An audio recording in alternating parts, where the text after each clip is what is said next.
Assalamualaikum warahmatullahi wabarakatuh. Bismillahirrahmanirrahim. Alhamdulillahi rabbil alamin. Wassalatu wassalamu ala asyrafil mursalin Sayyidina Muhammadin wa ala alihi wa sahbihi ajma'in. Ananda sekalian, kembali kita melanjutkan materi pembelajaran kita di bab 10. Dan kali ini kita akan fokus membahas tentang masalah hutang piutang, riba, dan sewa menyewa. Oke, selamat mengikuti. Baik, kita mulai dari utang piutang terlebih dahulu. Utang piutang adalah memberikan sesuatu kepada seseorang dengan perjanjian. Dia akan membayar yang sama dengan itu. Misalnya, A utang uang kepada B sebesar 500.000. Maka A harus mengembalikan uang tersebut kepada B dengan waktu yang telah disepakati. Adapun dasar hukum hutang piutang adalah surah Al-Maidah ayat 2. A'udzubillahi minasyaitonirrajim. Wa ta'awanu 'alal birri wat taqwa wa la ta'awanu 'alal itsmi wal 'udwan wattaqullaha innallaha syadidul 'iqab. Artinya, dan tolong-menolonglah kamu dalam mengerjakan kebajikan dan takwa. Dan jangan tolong-menolong dalam berbuat dosa dan permusuhan. Bertakwalah kepada Allah. Sungguh, Allah sangat berat siksaannya. Ini ananda sekalian yang menjadi dasar tentang utang piutang ya. Jadi ada misi tolong-menolong di dalamnya. Kemudian rukun utang piutang. Pertama, yang berutang dan yang berpiutang. Yang kedua, barang yang diutangkan. Yang ketiga, lafaz atau kalimat mengutangi atau akad perjanjian hutang piutang. Jadi 3 hal ini mesti ada ananda sekalian. Apabila memberi kelebihan dari utang, pada saat membayar maksudnya ananda sekalian, dan kelebihan itu memang kemauan yang berutang serta tidak atas perjanjian sebelumnya, maka kelebihan itu boleh atau halal bagi yang mengutangkannya dan menjadi kebaikan untuk orang yang membayar utang. Jadi waktu membayar dikasih kelebihan.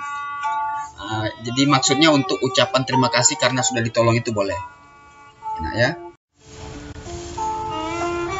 Nah, selanjutnya kita akan membahas tentang riba. Istilah riba berasal dari bahasa Arab, yaitu ziyadah, artinya tambahan. Sedangkan secara istilah, riba adalah akad yang terjadi dengan penukaran tertentu, tidak diketahui sama atau tidaknya menurut aturan syarak, atau terlambat menerimanya. Dalil larangan riba. A'udzubillahi minasyaitonirrajim. Ya ayyuhalladzina amanu la ta'kulur riba ad'afan mudha'afah wattaqullaha la'allakum tuflihun. Artinya, wahai orang-orang yang beriman, janganlah kamu memakan riba dengan berlipat ganda, dan bertakwalah kepada Allah agar kamu beruntung. Nah, sekalian, ini dalil tentang riba. Selanjutnya macam-macam riba. Pertama, riba fadli, yakni menukarkan dua barang yang sejenis dengan tidak sama. Contoh, 2 gram emas ditukar dengan 2,5 gram emas, atau 1 kambing besar ditukar dengan 1 kambing kecil. Jadi ada pihak yang dirugikan dalam hal ini ya. Maka ini masuk kategori riba fadli. Kemudian riba qardhi, yaitu utang dengan syarat ada keuntungan bagi yang memberi utang. Ya. Jadi yang menghutangkan itu memberi syarat. Contoh, A pinjam uang Rp100.000 kepada B. Kemudian saat A mengembalikan itu menjadi Rp120.000 kepada B. Kenapa? Karena pada saat A meminjam, itu B sudah mensyaratkan kamu boleh pinjam uang saya 100, tapi waktu mengembalikan kamu mesti kembalikan 120.000. Maka 20.000 yang disyaratkan itulah disebut riba. Riba qardi maksudnya ya. Kemudian riba nasi'ah, yaitu tambahan yang disyaratkan dari dua orang yang mengutangi sebagai imbalan atas penundaan utangnya. Misalnya, A meminjam 100.000 kepada B dengan waktu 1 bulan. Setelah jatuh tempo, si B belum dapat mengembalikan. Maka si B harus mengembalikan 150.000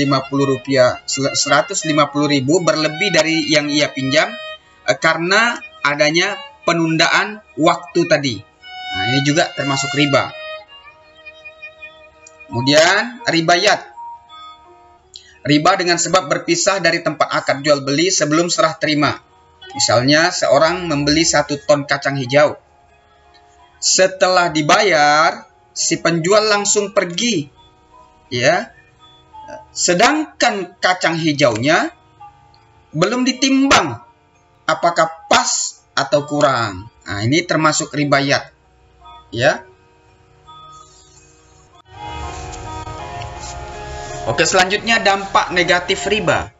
Riba dalam kehidupan sehari-hari berdampak negatif, yaitu 1. Menciptakan dan mempertajam jurang pemisah antara orang kaya dan orang miskin. 2. Memutuskan tali persaudaraan terhadap sesama muslim karena menghilangkan rasa tolong-menolong. 3. Menimbulkan sifat rakus atau tamak yang mengakibatkan orang tidak mampu bertambah berat bebannya. Kemudian 4. Menimbulkan eksploitasi oleh pemegang modal besar atau orang kaya kepada orang yang terdesak ekonominya, ya. Jadi mengambil kesempatan dalam kesempitan. Nah, ini tidak boleh juga. Selanjutnya kita membahas tentang sewa menyewa. Dalam kajian keislaman, sewa menyewa disebut dengan istilah ijarah. Secara bahasa, ijarah berasal dari kata ajru yang berarti pengganti. Sedangkan secara istilah, ijarah adalah akad atas manfaat yang dimaksud lagi diketahui dengan tukaran sesuai dengan kesepakatan. Nah, rukun ijarah atau sewa menyewa. Pertama, harus ada muajir atau pemilik yang menyewakan. Yang kedua, harus ada mustajir atau pihak yang menyewa. Nah, kedua-duanya ini mempunyai syarat. Jadi, yang menyewakan dengan yang menyewa itu ada syaratnya. 1, mesti berakal. Jadi bukan orang gila. Yang kedua, baligh atau sudah sampai umur. Jadi bukan anak-anak kecil ya. Yang ketiga, kehendak sendiri, bukan dipaksa. Dan yang keempat, keduanya tidak bersifat mubazir. Nah, kemudian ada makjur atau barang yang disewakan. Ya, kemudian ada ujrah atau imbalan atau uang sewa.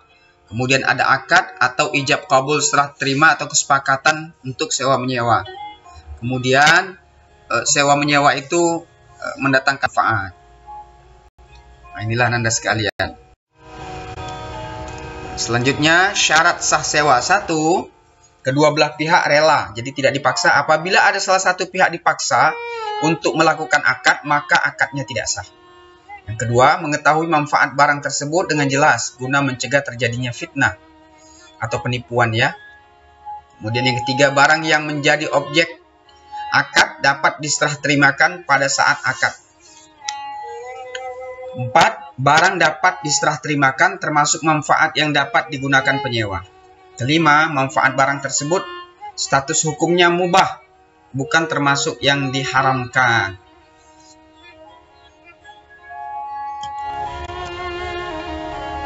Nah, Anda sekalian, ini bagian akhir dari pertemuan kita.